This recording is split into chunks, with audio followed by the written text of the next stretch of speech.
Rafael Guillén, nuestro próximo ponente de SACIR, ingeniero de caminos por la Universidad Politécnica de Madrid, con amplia experiencia, más de 20 años en obra. Ha liderado grandes proyectos de diferentes ámbitos, siempre enmarcados en la obra civil y especialmente en estructuras singulares, en las que ha desarrollado grandes innovaciones constructivas. Actualmente es responsable del Departamento de Estructuras de SACIR Construcción y su ponencia lleva el título Innovaciones en la construcción del puente atirantado de Talavera de la Reina. Pues cuando quiera, Rafael. Pues nada, primero agradecer al Colegio de Caminos y a la PT que la invitación que ha tenido la diferencia con SACIR para poder exponer esta obra. Bueno, el título, pues Innovación en la construcción del puente atirantado de Talavera. Estoy un poquito esquinado, no veo muy bien, pero primero invitaros a ver... No, bien, no te preocupes. No, bien. No, si es para señalar aquí en la pantalla, no te preocupes, Jesús. No te preocupes. La estructura, bueno, el puente atirantado de Talavera consta de un único vano y tiene un pilón inclinado, ahora hablaremos de las dimensiones, y la estructura fundamental pues es a través de normalmente los puentes atirantados, la pila pues compensa los pesos entre un vano delantero y otro trasero. En este caso tenemos un único vano y el peso se compensa a través de los tirantes que pasan por el pilono a dos muertos de anclaje que tienen las dimensiones de 60 metros de longitud, 20 de anchura y 10 de profundidad, que son los que realmente contrarrestan el peso del tablero. A través del pilono, el pilono es inclinado, que también ayuda a hacer de contrapeso para sostener el peso del tablero. Y las dimensiones pues son el vano que tiene 318 metros de longitud, 3 campos de fútbol, la anchura del tablero 36 metros y la altura del pilono de 184 metros. La altura del pilono son, la Torre Picasso creo que tiene 150, para que os hagáis una idea de las dimensiones, son 34 metros más alto que la Torre Picasso y tiene 4 metros de canto. O sea que la vertical que tiene es brutal. En su día la construcción fue entre el año 2008 y el 2011, y en su día, porque ahora actualmente los puentes chinos pues han dejado este puente que es de juguete, pero en su día sí que era prácticamente un hito en la construcción. Tenía 192 metros, era la pila más esbelta con diferencia de todo lo que se había construido, y en puente de un solo vano y único pilono era el puente de mayor luz del mundo. El puente también el tablero está ejecutado en hormigón, que si os fijáis en el resto de los puentes atirantados, más o menos veis entre los tirantes más o menos bastantes huecos, más livianos que este. Como veis aquí tenéis muchísima masa de tirantes, pero es porque el tablero es de hormigón, muchísimo peso y complicaba toda la ejecución. Debido a ello os he puesto este marco para que sepáis que en su día era un hito en la construcción, y debido a ello pues tuvimos que innovar bastante, tanto en lo que a materiales se refiere, especialmente en hormigones, como en ejecución de distintos tajos de la obra, pero me voy a concentrar por el tiempo que tenemos en la ejecución del pilón. En cuanto a los materiales, pues lo primero que nos encontramos es el encepado del pilono. La cimentación era de cimentación profunda, tenía 56 pilotes de 2.500 milímetros de diámetro y 30 de profundidad, y el encepado era una masa de casi 7.000 metros cúbicos, con lo cual se consideraba un hormigón armado de gran volumen. Con lo cual ello pues causaba el tema de la generación de alto calor de hidratación durante el proceso de fraguado y endurecimiento del hormigón. Para ello, ¿qué hicimos? Pues primero múltiples ensayos. Era una H35, la 350, o 35 megapascales, o 30 megapascales, y lo primero que hicimos, pues pruebas en laboratorio. Hicimos una serie de pruebas en laboratorio con diversas fórmulas, la que más ajustaba a trabajabilidad, temperatura y resistencia. Luego la llevamos a campo. Este puente atirantado se prolongaba con otros dos viaductos de 408 metros, y en las cimentaciones de esos viaductos aprovechamos a meter los sensores de temperatura, a utilizar este artilugio que en su día también fue producto de otro proyecto de I+D de SACIR que se llamaba Chari, control de hormigones de alta resistencia inicial, y también lo aplicamos en esta obra. Entonces, con este aparatito metíamos los sensores en los distintos macizos de hormigón, siempre controlando la temperatura máxima, no superar los 70 grados, ni el gradiente de temperatura entre dos puntos distintos del macizo superar a los 20. El encepado se iba a hormigonar en diciembre de 2008, al final lo adelantamos a esa segunda quincena, no sé el día exactamente, pero finales de noviembre, temperaturas frías, y nada, pues en los encepados de los otros viaductos pues hicimos una serie de pruebas para el control de temperatura, siempre con distintos sensores, controlando el centro del macizo, la parte superior y laterales de encofrado, para no garantizar los 20 grados no superar los 20 grados de gradiente térmico. Bueno, aquí veis las características del encepado. Tenía 9 capas de mallazo de barras de 32 milímetros separadas 15 centímetros, con lo cual era muy alta, era bastante denso en la armadura al primer 1,5 metros. Hasta los 6 metros ya no tenía tanta masa de hormigón. Aquí tenemos una foto superior, se veía abajo, no sé si la veis bien, el mallazo que he dicho, y este es el armado ya horizontal y vertical que tenía dentro del macizo. Aquí optamos por un hormigón fluido, no fuimos autocompactante. Hicimos una serie de pruebas también en obra y con un hormigón fluido nos era suficiente para poder ejecutar esto. Para ello se abrieron una serie de ventanitas en la parte superior del encofrado, donde los trabajadores bajaban este mallazo para vibrar los primeros 1,5 metros, que era lo más denso de ferralla, y a partir de ahí tenía menos densidad de ferralla, con hormigón fluido no era suficiente. Ya se vibraba desde arriba, etc. Fueron 3 días y 3 noches de continuo hormigonado, y entonces la trabajabilidad del hormigón también influye en esta fórmula. El hormigón lo hicimos en 3 barridas de hormigonado, y tenía que tener la consistencia tal que lo hacíamos en tongadas de 50 centímetros, que cuando comenzáramos una siguiente fase de hormigonado, la anterior no hubiera comenzado a fraguar para poder vibrar y coser una capa con la siguiente. La altura del encofrado no fue óbice porque sí que aguantaba los 6 metros de hormigonado en este caso, y luego el curado fue mediante lo envolvimos en plásticos con cañones de calor dentro del foco de plástico, y también en el perímetro del encofrado también les dimos cañones de calor para mantener la temperatura. El siguiente rito en cuestión de materiales que nos enfrentamos fue en el mamparo del puente. El mamparo del puente es el elemento que trae todas las compresiones de todos los tirantes que nos trae por el eje del pilono y confluyen con todas las compresiones que nos trae la componente horizontal de todos los tirantes del tablero. En un único elemento se nos confluían todo ese tipo de compresiones. Con lo cual era un elemento muy fuertemente armado, muy fuertemente postesado. Aquí vemos la cara frontal, la cara frontal es esta, la cara lateral esta de vainas de postesado que hubo que dejar y con los tirantes puestos, los cordones puestos previamente. Y se ejecutaban desde los 4 hasta los 8 metros de altura, este elemento. Aquí os hacéis una idea del armado que tenía. Aquí está ejecutando el hierro con las vainas pasando por ahí. Y este encofrado, la característica que tenía era que es desde los 4, que más de 1 metro de hormigón fluido no soportaba. O sea, teníamos que, aparte de ser un hormigón, bueno, es un HA70, un HAR70 de alta resistencia, lo hicimos autocompactable, por supuesto, por toda la cantidad de la masa de acero que teníamos, y luego tenía la característica también del tiempo de fraguado. En este caso se hizo en 2 batidas, no sé si se ve por ahí la foto. No, la siguiente. Lo hicimos en 2 campañas de barrido de hormigón, también de día y de noche, día y medio largo estuvimos hormigonando este elemento, y lo que sí disponimos, dejamos puestos unas mangueras, que no las veo por ahí, unas manguerillas donde la bomba de hormigón la empalmábamos con esa manguerita y esa manguerita nos dejaba los hormigones desde el fondo. Hormigón autocompactable, alta resistencia y con la limitación del tiempo de fraguado, de forma que hacíamos una capa, la siguiente capa, la primera tiene que estar todavía fresca para poder coser una con la siguiente, y al echar la tercera, la primera ya tenía que haber empezado el endurecimiento para no meter más de 1 metro de altura de carga al encofrado. Aquí presento unas fotos para que veáis la consistencia que tiene el hormigón, que era excelente. Y aquí el caso del curado, este se hormigó en agosto, y aquí el curado fue con manta de geotextil y agua. Ahora pasamos ya al color blanco, aparte de alta densidad de armado, hormigón blanco, alta resistencia, grandes masas, y la capacidad de trabajabilidad era más limitada, o sea, era más fácil de llevar que las anteriores, no era menos perjudicial. Simplemente en la base de los hastiales, en una primera capa hacíamos la losa inferior y los hastiales, entonces la trabajabilidad era que primero empezamos por el fondo de hastiales, y cuando echáramos hastiales, pues lo que se hace siempre aquí, que la capa tenga, a la hora de echar el hastial, todavía no haya fraguado del todo para que coser el hastial con la losa de fondo. Pero vamos, la limitación aquí era menos perjudicial que las anteriores. Aquí está la sección del tablero, como hemos visto. El HR80 es el que se hormigonó pegadito al encepado, porque era el que más cargas de compresión tenía el tablero, donde llevaba toda la compresión de todos los tirantes, era 80. La siguiente ya pasamos a hormigón 70 y el final del puente era de 50. Todo en hormigón blanco. Aquí veis la densidad de la armadura. Aquí veis, para que os hagáis una idea de la densidad de la armadura, es el móvil Nokia, que esto sí que es un I+D, porque este era el mejor móvil del mercado.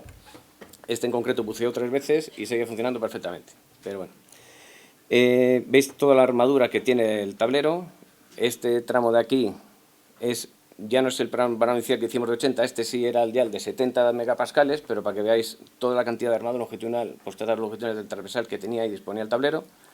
con lo cual aquí sí fuimos a hormigones compactables y en color blanco. Aquí veis ejecutando el tablero, los hastiales y tal, lo que decía de la primera capa que echábamos para que luego nos sirviera para coser el hastial, el hormigón blanco en tablero, para que veáis el color que tenía, y la disponibilidad perfectamente, bueno, el autocompactable que veis aquí, que era un hormigón completamente macizo y perfecto. Evidentemente lo imposible no lo hacemos, y donde había esta masa de hierro, que era unas paredes de acero, incluso pues algunas veces sí que teníamos problemas de coqueras, se reparaban posteriormente, y este es el aspecto que tenía en el interior. Ahora pasamos a lo mismo, pero en bombeable. El hormigón tenía casi 200 metros de altura, pues tuvimos que hacer experimentaciones con hormigones, con fórmulas de hormigón, para que pudiera ser bombeable a 200 metros de altura. Para ello, bancada de hormigón horizontal, simulando la pérdida de carga de los 200 metros de altura, y luego se iba a distribuir, según ahora veremos fotos, cómo se llegaba aquí el hormigón, y con un distribuidor en lo alto del pilono, que iba distribuyendo el hormigón por toda la zona. Aquí vemos, si no me equivoco, el camión aquí, bueno, la bomba estática, venían las conducciones, subían hasta el pilono, a través del pilono con unas bombas de goma ya llegaba el distribuidor, y el distribuidor ya nos distribuía el hormigón a toda la zona del perímetro del hormigón. Había dos conducciones, no por nada, pero sino por si en una de ellas el hormigón se nos fraguaba y nos impedía seguir hormigando, teníamos las de segunda de derrubar. Eso más o menos en cuanto a tema de materiales. En innovación, ¿cómo voy de tiempo, perdona, Jesús? Muy bien. Vale, pues en ejecución del pilono, voy más despacio. Bueno, el puente ya os he dicho que es muy complicado de ejecutar, y en la ejecución del pilono pues requirió de varias innovaciones. Como os he dicho, el pilono está inclinado. El pilono inclinado de mucho peso, que servía para contrarrestar, cuando está el puente de servicio, el peso del propio tablero. Pero en construcción el pilono estaba soportado por el propio tablero, de forma que primero se ejecutó el tablero apoyado, y después el pilono, a medida que iba creciendo, se iba atirantando, y el tablero sujetaba el pilono en construcción. ¿Qué pasa? Pues que nos obligaba a hacer una serie de todos los trabajos a la vez a medida que iba creciendo el pilono, que ahora veremos. Para explicaros un poquito conceptualmente el pilono, en su base empieza con base rectangular, completamente armada, súper armada. Aquí había un momento de transición entre 30 y 40 metros de altura, cambiaba de filosofía de trabajo y era así, esta disposición, y a partir de aquí, pues, bueno, el puente, como veis, es completamente de sección variable de arriba a abajo, con lo cual todas las puestas de hormigonado son distintas. Había que cambiar el cofrado en cada puesta, y a partir de aquí la disposición es que esta esquinita se me iba metiendo hacia abajo, esta se iba metiendo para adentro también, y íbamos creciendo, creciendo, hasta que llegamos a la parte superior, que tenía 4 por 5 metros. En el interior del pilono, primero esto es completamente hormigón, y a partir de aquí ya empieza un cajón metálico interior donde se alojaban los anclajes de los tirantes. Había 38 niveles de tirantes, en cada nivel 4 tirantes, 2 que iban a tablero, los laterales de tablero, y los 2 que iban a los muertos de anclaje traseros. Y entre los dos el hueco que había entre estos dos anclajes era de 75 centímetros, que son 4 palmos, más o menos, para que os hagáis una idea. Yo veía los planos y pensaba sinceramente que esto no se podía ejecutar por falta de sitio. Ahora lo comentaré más adelante.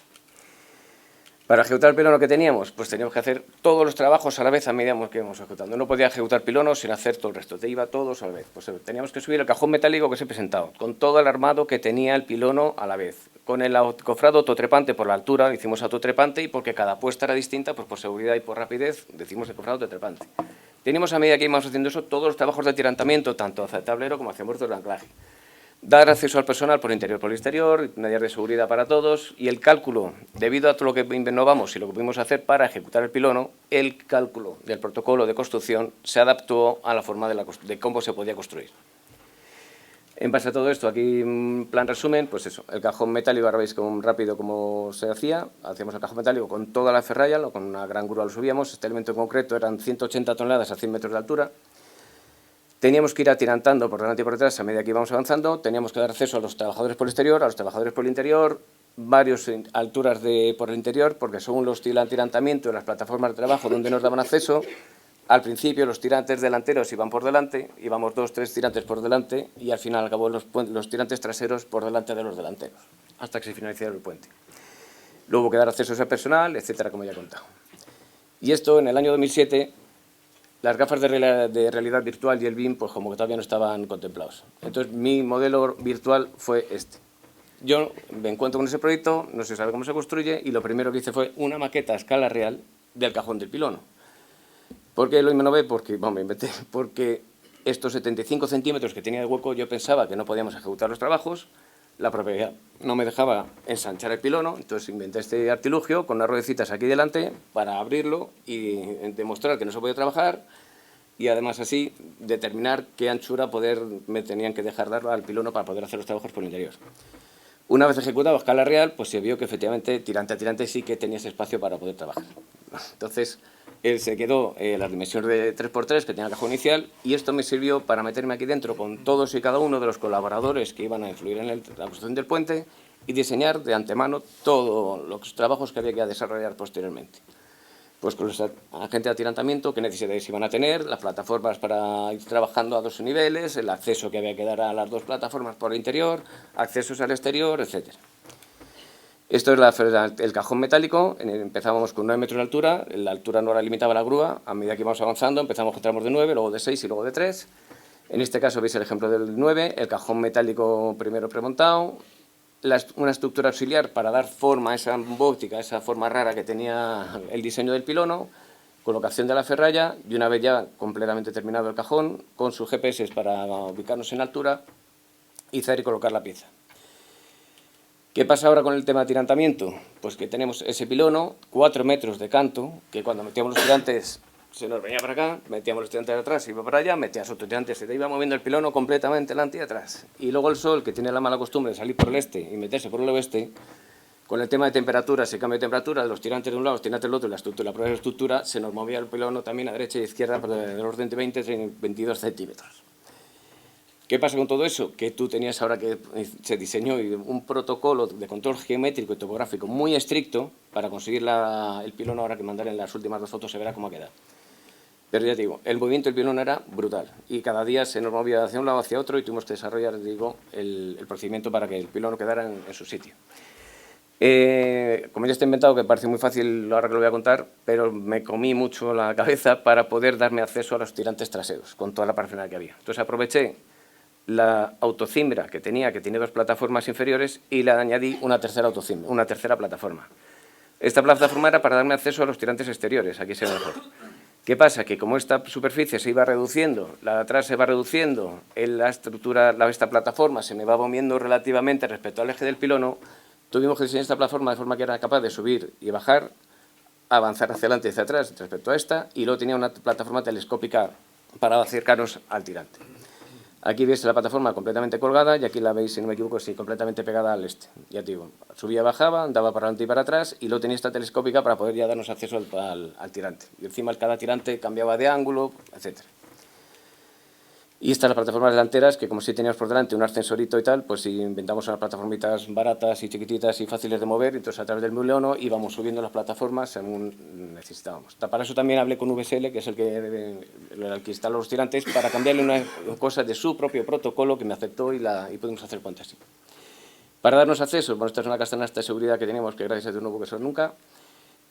Aquí vemos aquí vemos el interior del pilono abajo del todo, cuando está en sección de hormigón, el invento que utilizamos para subir por el interior, porque la normativa de ascensor, y primero pensé en un ascensor, pues la normativa de ascensores con puertas en ascensor, puertas en descansillos y tal, no me permitía colgar un ascensor para acceder a los tajos, porque en el interior, unos primeros tirantes salían del interior y los últimos salían del exterior. Si pongo todo el ascensor en un sitio me está estorbando, depende para qué planta, para la ejecución de los tirantes.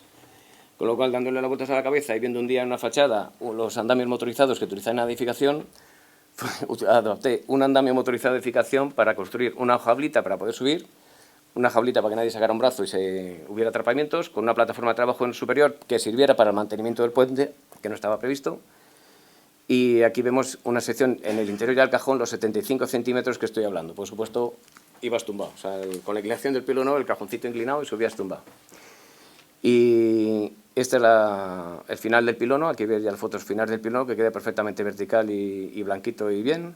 Y con eso pues ya termino la exposición. Y muchas gracias a todos por la atención prestada.